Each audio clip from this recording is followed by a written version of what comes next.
Hey guys, hello மக்களே. இன்றைக்கி garden to kitchen. கார்டனில் மணத்தக்காளி கீரை ரொம்ப நல்லா இருந்தது. அது ஃப்ரெஷ்ஷாக பொரிச்சின்னு வந்துட்டு கட் பண்ணி வாஷ் பண்ணி வச்சுட்டேன். ஒரு ப்ரெஷர் பேனில் எண்ணெய் விட்டு கடுகு, கடலப்பருப்பு, உளுத்தம்பருப்பு, ஜீரகம், வரமிளகா, கருவேப்பிலை, ஒரு தக்காளி, கொஞ்சம் சின்ன வெங்காயம் போட்டு நல்லா வதக்கிக்கோங்க.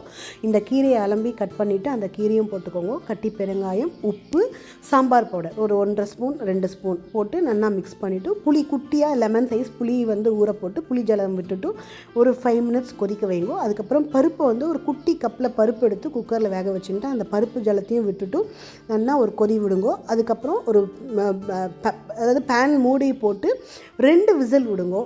சூப்பரான அடிப்பொலியான மணத்தக்காளி கீரை சாம்பார் அருமையாக ரெடியாக எடுத்து திரும்பி ஒரு 5 மினிட்ஸ் கொதிக்க வச்சுட்டு வெறும் தேங்காய் மட்டும் அரைச்சி விட்டேன். அதை போட்டுட்டு கொத்தமல்லி போட்டு 1 ஸ்பூன் நெய் விட்டு அடிப்பொலியாக இருந்தது. இந்த சாம்பார் பிளேலிஸ்ட் உங்களுக்கு இருக்குது, அதுலேயே நம்ம சேனலில் பாருங்க, ட்ரை பண்ணுங்க.